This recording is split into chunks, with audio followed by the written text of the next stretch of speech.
میں شرمندہ ہوں۔ نبیلہ عزیز۔ ASP قاسم علی اس وقت اپنی تمام پولیس فورس کے ساتھ اپنے ایک اہم کیس کے آپریشن کے لیے بالکل تیار کھڑا تھا اور تمام پولیس فورس مستعد کھڑی اس کے ایک اشارے کی منتظر تھی۔ یہ کسی مجرم کا بنگلہ تھا۔ یہاں پہ بہت سے غیر قانونی کام کی سرگرمیاں دیکھنے میں آئی تھیں۔ SP قاسم علی بہت دنوں سے اس کیس پہ کام کر رہا تھا۔ تمام معلومات حاصل کرنے کے بعد اسے پتہ چلا کہ وہ شخص ان دنوں ملک سے باہر گیا ہوا تھا۔ اگر وہ اس کی غیر موجودگی میں اس کے بنگلے پر چڑھائی کرتا تو یقیناً وہ بڑی آسانی اور بڑی صفائی سے بچ نکلتا، بلکہ ہو سکتا تھا کہ وہ دوبارہ وطن واپس ہی نہ آتا۔ اس لیے اس نے کچھ عرصہ خاموشی سے اس کی واپسی کا انتظار کیا تھا، اور اس کے انتظار کا صلہ یہ ملا کہ وہ پچھلے 3 روز سے وطن واپس آیا ہوا تھا اور خوش قسمتی سے اپنے بنگلے پر موجود تھا۔ SP قاسم علی کے خفیہ ذرائع کے مطابق اس وقت اس مجرم کا رنگے ہاتھوں پکڑے جانے کا 100% یقین تھا، سو اس نے آج رات چڑھائی کرنے کا فیصلہ کیا تھا۔ اور اس وقت وہ اپنے منصوبے کے مطابق وہ اس کے بنگلے کو چاروں طرف سے گھیر چکے تھے، کیونکہ دوسری طرف سے بھی جوابی کارروائی کے پورے امکانات تھے۔ اس لیے SP قاسم علی نے ہر طرف سے اطمینان کرنے کے لیے اس بنگلے کو خود چاروں اطراف سے جائزہ لینا چاہتا، اور اس کے لیے وہ خود موبائل جیپ سے اتر آیا تھا۔ سر، میں بھی آپ کے ساتھ ہوں۔ SHO عرفان اعظم بھی جیپ سے اتر آیا تھا، لیکن SP قاسم علی کچھ کہنا چاہتا تھا، لیکن عرفان اعظم نے تھوڑی بہت بے تکلفی ہونے کی وجہ سے اس کی بات درمیان میں ہی روک دی۔ سر، ہمارے لیے یہ آپریشن ہی اہم نہیں ہے، ہمارے لیے تو آپ کی زندگی بھی اہم ہے، SHO عرفان اعظم نے احتراماً کہا تھا۔ نہیں، میری زندگی اتنی اہم نہیں ہے جتنی میری نظر میں اس آپریشن کی اہمیت ہے، کیونکہ اس آپریشن سے کئی اور زندگیاں بھی جڑی ہوئی ہیں جنہیں اس آپریشن کے بعد کھل کر جینے اور سانس لینے کی نوید ملے گی۔ قاسم علی جیسا آفیسر عرفان اعظم نے اپنے اتنے سالوں کی سروس میں آج تک نہیں دیکھا تھا۔ نڈر بھی اور عاجز بھی، پتھر جیسا سخت اور ریشم جیسا نرم، کسی کے حق کے لیے ڈٹ جانے والا، انصاف پسند اور اصول پرست۔ بات اصول کی ہوتی تو رعایت ذرا بھی نہ دیتا، اور جسے رعایت دیتا تھا اسے حیرت میں ڈال دیتا تھا۔ اس کی شخصیت بہت گمبھیر تھی۔ SP قاسم علی اور SHO عرفان اعظم دونوں ایک ساتھ چلتے ہوئے بنگلے کی دائیں طرف سے جائزہ لیتے ہوئے پیچھے کی طرف آگے تھے۔ اس بنگلے کے چاروں طرف پہ سڑک تھی۔ یہ بنگلہ رہائشی علاقے کے سب سے آخری سرے پہ تھا، اسی لیے وہ لوگ آسانی سے اپنی کارروائی مکمل کر رہے تھے، حالانکہ انہیں آس پاس رہائش پذیر شہریوں کے آرام کا بھی بہت خیال رکھنا پڑ رہا تھا، اور اسی خیال کی وجہ سے حد سے زیادہ احتیاط کی جا رہی تھی۔ وہ اس بنگلے کی طویل ترین 4 دیواری کے ساتھ ساتھ چلتے ہوئے بائیں طرف بڑھ رہے تھے جب ان دونوں کو کسی کے بھاگتے قدموں کی آواز سنائی دی تھی۔ وہ دونوں ہی ایک دم چوکنے ہو گئے۔ دونوں نے اپنے اپنے پستول بھی سامنے کر لیے تھے۔ یہ بھاگنے کی آواز کس طرف سے آ رہی ہے سر؟ SHO عرفان اعظم اس قدر سنگین اور خطرناک صورتحال کی وجہ سے تھوڑا گھبرا گیا تھا، لیکن SP قاسم علی پورے اعتماد سے ہر طرح کی صورتحال سے نمٹنے کے لیے تیار تھا۔ آواز بائیں طرف سے آ رہی ہے۔ اس نے آواز کی سمت کھوجی اور ساتھ ہی قدم آگے بڑھا دیے۔ اس سے پہلے کہ وہ اس آواز کی سمت جان کے دیکھتا، کوئی یکدم سڑک سے مڑتے ہوئے ٹرام سے اس کے ساتھ ٹکرایا تھا۔ SP قاسم علی نے اس افتاد پر بامشکل اپنے قدموں کو غیر متوازن ہونے سے روکا تھا، ورنہ یقیناً وہ بھی زمین بوس ہو چکا تھا۔ کون؟ دہشت زدہ سی نسوائی آواز سنائی دی تو پتہ چلا کہ مقابل ایک نسوانی بیکر ہے جس کا دماغ یقیناً اس فلالتی جسم سے ٹکرانے کے بعد چکرا گیا تھا۔ کون ہو تم؟ اس نے کپکپاتی ہوئی آواز میں دوبارہ پوچھا تھا، لیکن مزید قدموں کی آواز سن کر SP قاسم علی نے اس کے منہ پر اپنی مضبوط ہتھیلی جما کر اس کی آواز کا گلا گھونٹ دیا تھا۔ جس پر اس لڑکی نے احتجاج کرنا چاہا تھا، مگر وہ اپنا پستول اس کی کان پٹی پر ٹکا کر اس کے سارے احتجاج ختم کر چکا تھا۔ تم جو بھی ہو خاموش رہو، یہاں اس وقت تمہاری ذرا سی آواز بھی قیامت برپا کر سکتی ہے۔ ایس پی قاسم علی کی سرگوشی نما آواز اس لڑکی کے کانوں کے بے حد قریب سنائی دی تھی، کیونکہ اس نے اس لڑکی کو تقریباً اپنے بازو کے حصار میں جکڑا ہوا تھا۔ بنگلے کے پیچھے کی طرف کافی اندھیرا تھا، اس لیے وہ لوگ ایک دوسرے کو صاف اور وضاح نہیں دیکھ سکتے تھے۔ اس لڑکی کا کندھا ایس پی قاسم علی کے سینے سے ٹکرا رہا تھا اور وہ کان پٹی پہ پستول ہونے کی وجہ سے احتجاج بھی نہیں کر پا رہی تھی۔ S H O Irfan Azam, اس نے گردن ترچھی کر کے پکارا۔ یس سر، دوسری طرف سے مستعد سی آواز آئی۔ اس لڑکی کے پیچھے آنے والوں کو اریسٹ کرو، لیکن سنو، آواز نہیں آنی چاہیے۔ اس نے حکم دیا اور وہ لڑکی اس کی بات اور انداز سے ہی سمجھ گئی تھی کہ وہ کوئی اور نہیں بلکہ پولیس آفیسر ہے، اسی لیے اسے ذرا تحفظ کا احساس ہوا تھا۔ لیکن دوسرے پل اسے کئی ایسے پولیس آفیسر بھی یاد آ گئے تھے جن کے کارناموں سے اکثر اخبارات کے صفحات سیاہ نظر آتے تھے، سو وہ پھر سے خوفزدہ ہو گئے۔ اوکے سر، عرفان اعظم کہہ کر ایک طرف ہو گیا اور اگلے 5 منٹ میں اس نے 3 آدمیوں کو گرفتار کر لیا تھا جو اس لڑکی کا پیچھا کر رہے تھے۔ ان کو جیپ میں بٹھاؤ، اس نے مزید ہدایت جاری کی۔ Okay sir. S H O Irfan Azam اس کے ہر حکم کی تعمیل کر رہا تھا کیونکہ یہی اس کی ڈیوٹی تھی۔ ان تینوں کو حوالات میں بند کرو اور ان کو میرے آنے تک میرے روم میں بٹھاؤ۔ اس نے اس لڑکی کی سمت اشارہ کیا تھا۔ اس لڑکی نے کچھ حرکت کرنے کی کوشش کی تھی، لیکن ایس پی قاسم علی نے اس کی کان پٹی پر پستول سے تھوڑا دباؤ ڈالا تھا۔ میں آپ کے ساتھ عزت سے پیش آ رہا ہوں کہ آپ کو حوالات میں بند نہ کیا جائے، اس لیے آپ بھی عزت داروں جیسا مظاہرہ کیجیے گا اور خاموشی سے بیٹھ کر کوئی بھی ولوا کیے بغیر میری واپسی کا انتظار کیجیے۔ ایس پی قاسم علی کو اس لڑکی کی حرکات و شناخت دیکھ کر یہ احساس ہو چکا تھا کہ وہ کافی جذباتی اور جلد باز سی ہے اور کچھ بے خوف بھی۔ اس لڑکی نے سر اٹھا کر ایس پی قاسم علی کو دیکھنا چاہتا، لیکن اندھیرے کی بدولت دیکھ نہیں پائی تھی۔ وہ اسے اپنے پستول کے ذات اور اپنے بازو کے اثار سے آزاد کر چکا تھا۔ لے جائیے انہیں، اور ہاں دھیان رہے یہ خاتون ہے۔ اس نے اس کی ذمہ داری ایس ایچ او عرفان اعظم کو سونپی تھی۔ اوکے سر، اس نے مؤدب سے انداز میں سر ہلایا تھا، اور جیسے ہی اس لڑکی کو جیپ میں بٹھانے کے بعد جیپ سٹارٹ کی گئی تھی، وہ بھی پلٹ کر دوبارہ اس بنگلے کی طرف آ گیا تھا۔ سر، آپ نے ایس ایچ او عرفان کو کیوں بھیج دیا؟ ڈی ایس پی اظہار ہاں بھی قریب آ گئے تھے۔ جیپ میں لڑکی تھی اور اس وقت کسی لڑکی کا یہاں رکنا مناسب نہیں تھا۔ کچھ ہی دیر میں یہاں کوئی ہنگامہ ہو سکتا ہے، اور اس ہنگامے کے بعد میڈیا والوں کی تیز دھار آنکھیں اور زبانیں کھل جائیں گی۔ وہ کس وقت کس کو اپنی لپیٹ میں لے لیں کچھ پتہ نہیں چلتا، اس لیے میں نے اس لڑکی کو پولیس اسٹیشن بھیج دیا ہے۔ اور اگلے 7 منٹ میں واقعی ایسا ہنگامہ برپا ہوا کہ پورا علاقہ فائرنگ کی آواز سے لرز اٹھا تھا۔ دونوں طرف سے ہار نہیں مانی جا رہی تھی، اس لیے یہ آپریشن بہت طویل دورانی پر محیط ہو گیا تھا، لیکن آخرکار کامیابی ایس پی قاسم علی کا ہی مقدر ٹھہری تھی۔ پولیس اسٹیشن میں ایک کھلبلی سی مچی ہوئی تھی، ہر طرف بھاگ دوڑ اور افراتفری کا سا عالم تھا۔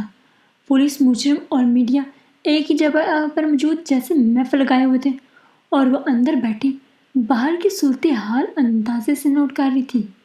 اسے یہاں بیٹھے ہوئے 3 گھنٹے ہو چکے تھے، لیکن جس نے اسے اپنی واپسی تک کا انتظار کرنے کا کہا تھا، اس کا فی الحال دور دور تک کوئی اتا پتہ نہیں تھا، اور باہر جو ہنگامے ہو رہے تھے ان کو دیکھ کر نہیں لگتا تھا کہ اگلے 3 گھنٹے بھی اس کی آمد کا کوئی امکان ہوگا۔ وہ بیٹھے بیٹھے اکتانے لگی تھی، اس کی پیشانی پر سلوٹیں نمودار ہو چکی تھی۔ اس کا جی چاہ رہا تھا کہ اٹھ کر بھاگ جائے، لیکن یہ بھی سچ تھا کہ یہاں سے بھاگنا بھی آسان نہیں تھا، کیونکہ پہلے تو اس کا پیچھا 3 آدمیوں نے کیا تھا، لیکن اب اس کا پیچھا 30 آدمی بھی کر سکتے تھے۔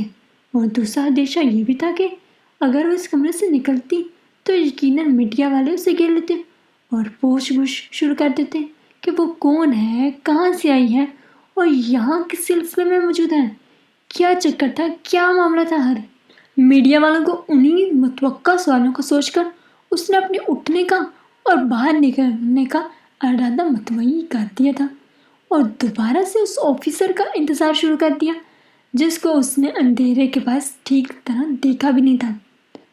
دادا صاحب، میں بالکل ٹھیک ہوں، آپ پریشان نہ ہوں، میں بس تھوڑی دیر تک گھر آ رہا ہوں۔ ایس پی قاسم علی موبائل پہ کسی سے بات کرتے ہوئے اندر داخل ہوا تھا اور وہ نہ چاہتے ہوئے بھی اپنی جگہ سے کھڑی ہو گئی تھی، جبکہ فون پر مصروف ایس پی قاسم علی نے اسے ہاتھ کے اشارے سے بیٹھے رہنے کا اشارہ کیا تھا۔ وہ دوبارہ بیٹھ گئی تھی اور ایس پی قاسم علی اپنی وسیع اور ٹیبل کی طرف سے گھوم کر اپنی کرسی کی سمت آیا اور اس کے بالکل مقابل بیٹھ گیا۔ اس کی نظریں اپنے سامنے بیٹھے ایس پی قاسم علی کے چہرے پہ الجھ رہی تھی۔ دادا صاحب، میں کہہ رہا ہوں نا، میں بالکل ٹھیک ہوں، آپ فکر نہ کریں، بس تھوڑی دیر کی بات ہے، میں آ رہا ہوں، نماز ایک ساتھ ہی پڑھیں گے۔ وہ اپنی مضبوط گلائی پہ بندھی ہوئی گھڑی دیکھتے ہوئے فون پہ اپنے مخاطب کو تسلی دے رہا تھا۔ وہ یونیفارم میں ملبوس شاندار شخصیت کے حامل ایس پی قاسم علی کو پہچاننے کی کوشش کر رہی تھی، کیونکہ اس نے کیپ بھی پہنی ہوئی تھی، اس لیے پہچاننے میں تھوڑی دقت ہو رہی تھی۔ جی، اللہ حافظ، اس نے مختصر سا کہتے ہوئے فون بند کر دیا۔ گہری سانس کھینچتے ہوئے موبائل فون ٹیبل پر ڈالا اور پھر اپنی کیپ بھی اتار کر سائڈ پر رکھ دی۔ السلام علیکم۔ ایس پی قاسم علی کو یہ بھی یاد تھا کہ اس نے اندر داخل ہوتے ہوئے سلام نہیں کیا تھا۔ وعلیکم السلام۔ وہ بامشکل اپنے ہونٹوں کو جنبش دے پائی تھی۔ جی حتون، کہیے کیا مسئلہ ہے آپ کا؟ کون تھے وہ لوگ جو آپ کا پیچھا کر رہے تھے؟ ایس پی قاسم علی کہتے ہوئے اس کی سمت متوجہ ہوا تھا اور پھر منجمد ہو کے رہ گیا تھا۔ اس کی ایک سرسری نظر نے 10 سالوں کا عرصہ 10 سیکنڈ میں طے کیا تھا۔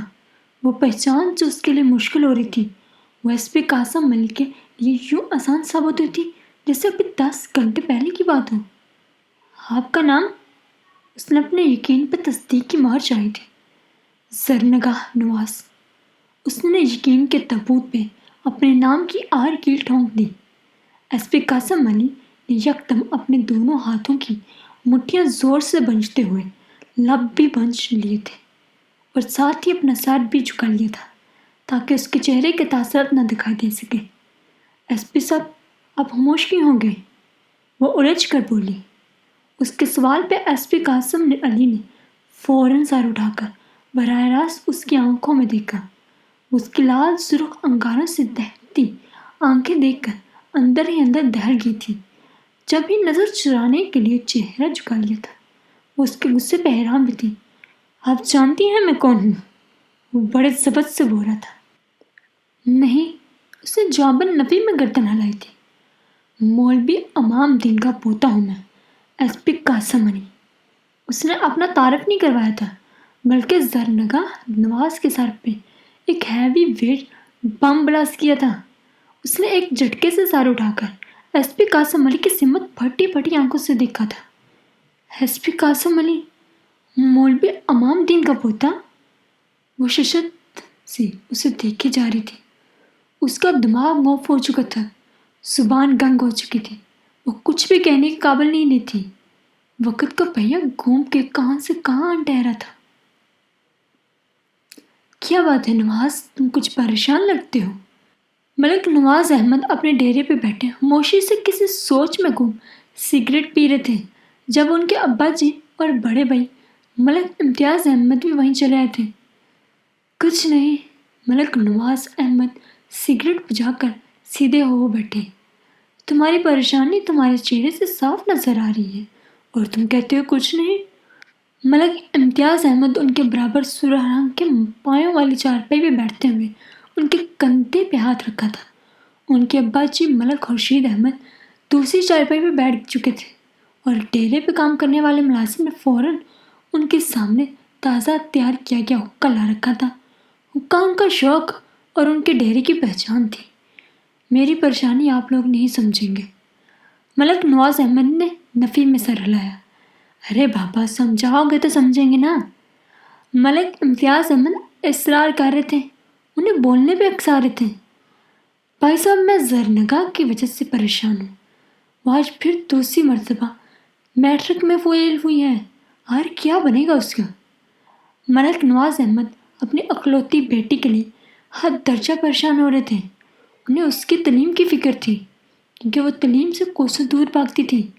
اسے پڑھائی میں کوئی دلچسپی نہیں تھی۔ اسی عدم دلچسپی کی وجہ سے وہ 2 مرتبہ میٹرک میں فیل ہونے کی سند حاصل کر چکی تھی۔ بس اتنی سی بات کے لیے پریشان ہو؟ ملک امتیاز احمد نے جیسے مذاق اڑایا تھا۔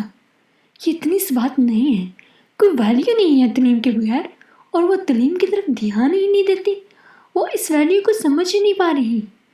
ملک نواز احمد خود پڑھے لکھے آدمی تھے، اس لیے اپنی بیٹی کو بھی پڑھا لکھا اور باشعور دیکھنے کا شوق تھا۔ نواز احمد میٹرک تک تو پہنچ ہی گئی ہے نا، چاہے فیل ہوئی ہے چاہے پاس، تم سمجھو کہ اس نے میٹرک کر لیا ہے، اور بچیوں کے لیے میٹرک ہی کافی ہوتا ہے۔ زیادہ اسکول اور کالجوں کے جھنجھٹ پالنے کی بھلا ضرورت ہی کیا ہے؟ اس نے کون سا کہیں نوکریاں کرنی ہیں؟ شادی کے بعد بچے ہی پالنے ہیں نا۔ ملک امتیاز احمد نے سرے سے باتیں ختم کر ڈالی، لیکن ان کو اس بات سے احتراج تھا، تعلیم صرف نوکریاں کرنے کے لیے حاصل نہیں کی جاتی۔ تعلیم کے اور بھی بہت سے فوائد ہیں جن کو آپ یقیناً نہیں جانتے اور نہ ہی سمجھتے ہیں۔ زرنگا میری اکلوتی بیٹی ہے، میری اکلوتی وارث۔ میرے بعد میرا سب کچھ اسی کا ہے، اسی نے سنبھالنا ہے۔ اگر وہی ان پڑھ رہی تو کیا کر پائے گی بھلا؟ کیسے سنبھالے گی سب کچھ؟ اپنا اچھا برا بھی نہیں سمجھ سکے گی، اور میں یہ نہیں چاہتا، میں اسے سمجھ بوجھ دینا چاہتا ہوں، کیونکہ وہ اتنی نادان اور من موجی سی ہے کہ اسے جو بھی کہا جائے وہ بنا سوچے سمجھ کر گزرتی ہے، اور میں چاہتا ہوں کہ وہ کچھ سمجھدار ہو جائے۔ ملک نواز احمد کی سوچ نے جہاں ملک امتیاز احمد کے ذہن میں خطرے کی گھنٹی بجائی تھی، وہیں ملک خورشید احمد کو متفق ہونے پہ مجبور کر دیا تھا۔ ٹھیک کہتے ہو تم، زمانہ بہت چلاک ہے، اور چلاک کے ساتھ چلاک ہو کر ہی چلنا پڑتا ہے، ورنہ انسان مات کھا جاتا ہے۔ ابا جی نے سر ہلاتے ہوئے اتفاق کیا تھا، لیکن ابا جی مجھے اس مسئلے کا کوئی حل نہیں مل رہا۔ وہ متفکر سے تھے۔ کیسا حل ڈھونڈ رہے ہو؟ اس کی ستانیہ کیا کہتی ہیں؟ وہ حقہ گڑ گڑاتے ہوئے پوچھ رہے تھے۔ وہ کہتی ہیں اسے پڑھائی میں کسی کی مدد کی ضرورت ہے، جو اسے سمجھا بجھا کر پڑھنے پہ عمدہ کرے اور اچھے طریقے سے پڑھائے۔ مطلب کہ اسے ٹیوشن کی ضرورت ہے۔ تو ٹھیک ہے نا، کسی سے کہہ دو روزانہ اسے ٹیوشن پڑھا دیا کرے۔ وہ لاپرواہی سے بولے۔ لیکن کس سے کہوں؟ یہاں اتنا پڑھا لکھا ہے کون؟ اور اگر کوئی ہے بھی تو کسی پہ بھروسہ کرنا آسان بھی نہیں ہے۔ جوان بیٹی کا معاملہ ہے یار۔ ملک نواز احمد کو ہر طرح کی فکریں گھیرے ہوئے تھیں۔ السلام علیکم ملک صاحب۔ مولوی امام دین کی آواز پر وہ تینوں ہی چونک گئے۔ مولوی صاحب کو دیکھ کر ملک نواز احمد احتراماً اپنی جگہ سے اٹھ کھڑے ہوئے۔ وعلیکم السلام مولوی صاحب، آئیے تشریف رکھیے۔ انہوں نے مولوی صاحب کو اپنی جگہ پیش کی تھی۔ جزاک اللہ، آپ بیٹھیے ملک صاحب، میں ادھر ہی ٹھیک ہوں۔ مولوی صاحب نے ملک خورشید احمد کے مقابل والی چارپائی پر بیٹھتے ہوئے کہا کہ مولوی صاحب کیسے آنا ہوا؟ ابا جی ان سے خود پوچھ رہے تھے۔ ملک صاحب مسجد سے نماز پڑھا کر نکل رہا تھا کہ آپ کی حویلی کی ملازمہ بہو بیگم کا پیغام لے کر پہنچ گئی۔ آج جمعرات ہے، شاید دعا کروانا ہے انہوں نے اپنے ماں باپ کے اصالت ثواب کے لیے۔ مولوی صاحب نے اپنی آمد کی وجہ بتائی۔ ہاں فاہرہ نے آج صبح قرآن پاک ختم کیا ہے، آپ جائیں، حویلی کے اندر چلے جائیں۔ ملک امتیاز احمد بیوی کا ذکر آتے ہی فوراً بول اٹھے۔ جی میں نے سوچا پہلے آپ سے اجازت لے لیں۔ مولوی صاحب آستگی سے بولے۔ ارے مولوی صاحب، اس میں اجازت کہاں سے آ گئی؟ آپ ہمارے بزرگ ہیں، ہمارے استاد ہیں، ہمارے بچوں کے بھی استاد ہیں۔ آپ کے لیے حویلی کے دروازے ہر وقت کھلے ہیں۔ ملک امتیاز احمد نے کافی احترام اور خوش دلی سے کہا۔ اللہ آپ کو زندگی دے، ہدایت دے، سیدھی راہ پہ چلنے کی توفیق عطا فرمائے۔ وہ بھی جواباً انہیں دعا دیتے ہوئے کھڑے ہو گئے۔ رکیے مولوی صاحب۔ ابا جی کی آواز پر مولوی صاحب کے قدم ٹھٹک کر رکے تھے، اور ان دونوں بھائیوں نے بھی چونک کر دیکھا تھا۔ جی حکم ملک صاحب، بیٹھیے۔ انہوں نے ان کو دوبارہ بیٹھنے کا اشارہ کیا تھا۔ جی، وہ سر ہلا کر بیٹھ گئے۔